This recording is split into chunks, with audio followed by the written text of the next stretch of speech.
तक आप लोग टैलेंट देख रहे थे, अब आप लैक ऑफ टैलेंट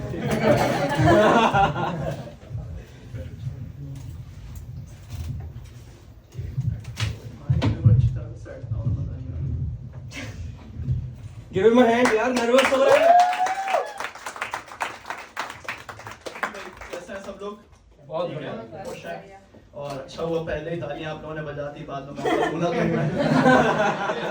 तो पहले का फिर शुरू करूं। कुछ लोग अभी बाद में भी आए, मैं एक मरतबा फिर ये बात कह दूं कि वाकई में बहुत बड़ी बात है कि आप लोग फिर यहाँ पे आए। कई चीजें होती हैं, कई जिम्मेदारियां होती हैं, उनको छोड़ के यहाँ पे अगर आप आए हैं आर्टिस्ट को सुनने के लिए मेरे अलावा, तो उसके लिए अपने लिए तालियां एक दफा पहले आप। और मैं अपना ताल्लुक फिर से करवाता चलूं। मेरा नाम मुर्तजा रिजवी है, मेरा ताल्लुक कराची पाकिस्तान से है और उर्दू में कुछ बातें वगैरह करता हूँ, तो अगर इजाजत हो तो कुछ पेश करते हैं फिर। अच्छा भाई, आज की तहरीर का नाम है परदेस। थोड़ा बात करते हैं घर से दूर रहने के बारे में। अरे घर क्या होता है, देश क्या होता है, परदेश क्या होता है, क्या परदेश का घर भी घर होता है? तो क्या देश है, क्या परदेश है, आज सबका फैसला करेंगे। देखो, आपस की बात है, जब हमारा वीजा लग गया और पता चला कि अब हम पहली दफा इंग्लैंड जा रहे हैं पाकिस्तान से, तो खुशी तो हुई। मतलब यार, जवानी में इंसान के कुछ ऐसे डिजायर्स होते हैं जो इंग्लैंड जैसी जगह पर बहुत अच्छी तरह से पूरे होते हैं। पढ़ाई के शौक और मतलब शख्सियत पर अच्छा असर जाएगा। आप लोग क्या समझेगा?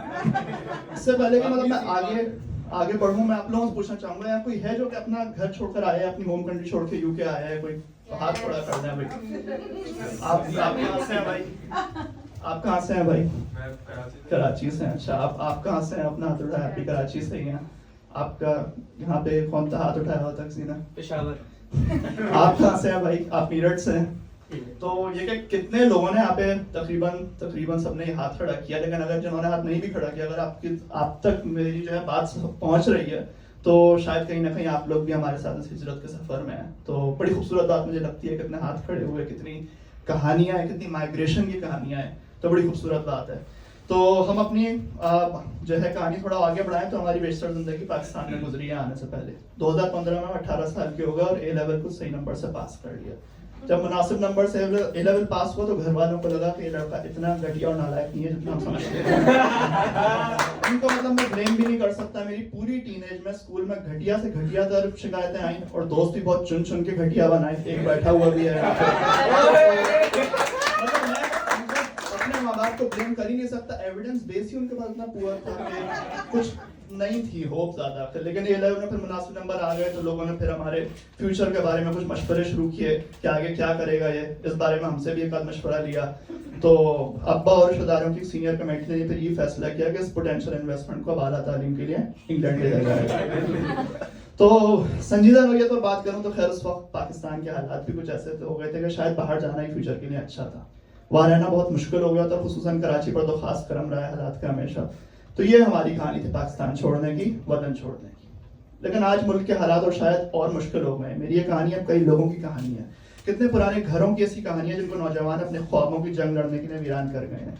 कोई दुबई जा रहा है, कोई Qatar, Malaysia, England, America, Canada, Australia, Singapore. लेकिन गर्ज ये कि सब पुराना घर, शहर, मुल्क छोड़कर एक नई जिंदगी बसाने जा रहे हैं। और ये तो एक तौर है घर छोड़ने का, कई वजूहात हो सकती हैं। मसलन मेरी बीवी की मिसाल ले लें, उसकी किस्मत देखो, एक तो उसको घर छोड़ के इंग्लैंड आना पड़ा और दूसरी बस किस्मत ये कि मुझसे शादी हुई इसलिए आना पड़ा।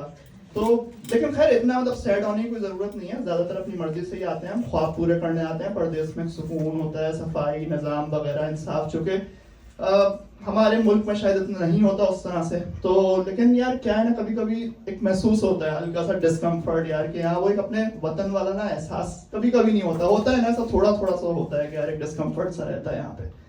तो थोड़े दिन पहले मेरे दोस्त ने मुझसे कहा कि यहाँ परदेश में ना कभी कभी वो एक चीज़ नहीं होती जो अपने वतन में। मैंने अपने दोस्त से कहा कि यार वो एक मुझे फीलिंग नहीं आती यार पाकिस्तान वाली एक वो।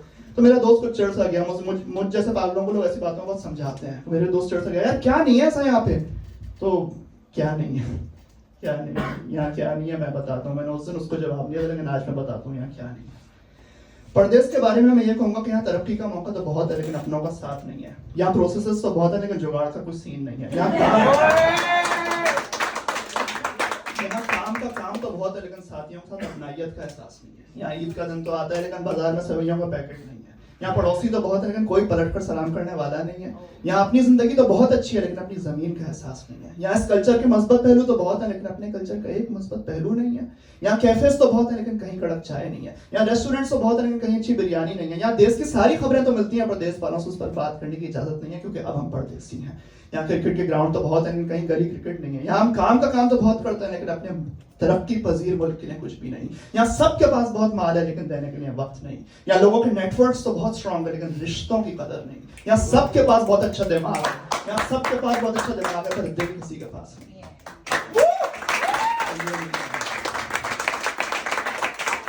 तो आइंदा मुझसे पूछना हो ना कि यहाँ क्या नहीं है तो अपने रिश्ते पूछना, मुझे ऐसी उत्साह लेकिन सबसे अहम बात कि ए.आर. रहमान साहब जो अपने गाने में कह गए कि यहाँ सब कुछ है माँ फिर भी लगे बिन तेरे मुझको अकेला। शायद मसला यही है। सोचूं तो हम मुस्तक़बिल में कश्मकश का शिकार है। हम यहाँ आए, सब अच्छा है, सब बहुत अच्छा है। किस्मत अच्छी हो तो हमारे पार्टनर वगैरह भी यहाँ मिल जाते हैं, किस्मत और सही हो तो एक आध करीबी रिश्तेदार भी मिल ही जाता है। लेकिन इस आजमाइश को कौन समझेगा कि सब छोड़ दो पर हमारे माँ बाप तो यहाँ साथ नहीं है।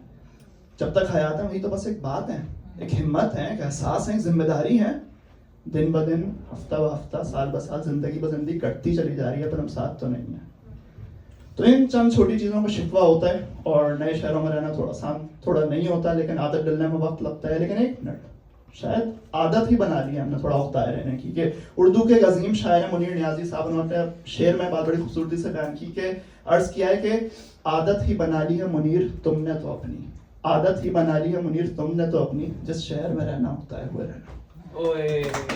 तो शायद आदत बन गई है हमारी हर शहर में उगताए हुए रहने की। हाँ, मेरी आपकी जिंदगी में रिश्ते, माँ बाप, वतन की अपनाइयत, अपनी जमीन के एहसास की कमी है लेकिन शायद सोच बस हमारी एक आदत है हर शहर में उगताए हुए रहने की। शायद अब हम ये सोचने लगे कि हमारे ख्वाब इतने बड़े हो गए कि पुराने घर के कमरे में पूरे नहीं आ पाएंगे। शायद परदेश में हमारी मेहनत रंग ले आएगी। शायद जिन अपनों से हम दूर हैं उनसे और करीब रहने के एक तरीके ढूंढ लेंगे। शायद जिन ख्वाबों को हम यहाँ लेकर आए थे वो तो यहाँ पूरे हो रहे हैं ना। शायद एक दिन हम यहाँ के मकानों को घर बना लेंगे, जिंदगी के हर लम्हे को सेलिब्रेट करेंगे। और शायद पुराना वतन अब रहने के काबिल नहीं रहा, वो बस एक एहसास है, पुरानी याद है, एक अच्छा ख्वाब है। वो सब ठीक है लेकिन यार हर दफा जब भी कराची एयरपोर्ट से निकल रहा होता हूँ ना, वतन वापस आ रहा होता हूँ तो अच्छा होता है, परदेश वगैरह सब तो। लेकिन ये हर बार एक जहन में ख्याल जरूर आता है, उस पर ऐसे एक दिन शेयर लिख दिया था मैंने कि आखिरी शेर आप लोगों की खिदमत में अर्ज है कि था मेरा वतन क्या खूब सितमगर, कि मेरा वतन ने बहुत यार बुरा है ना, नहीं कर रहा बस, था मेरा वतन क्या खूब सितमगर, था मेरा वतन क्या खूब सितमगर, पर बिछड़ते वक्त क्यों उभरे जज्बात ऐसे ऐसे। Thank you.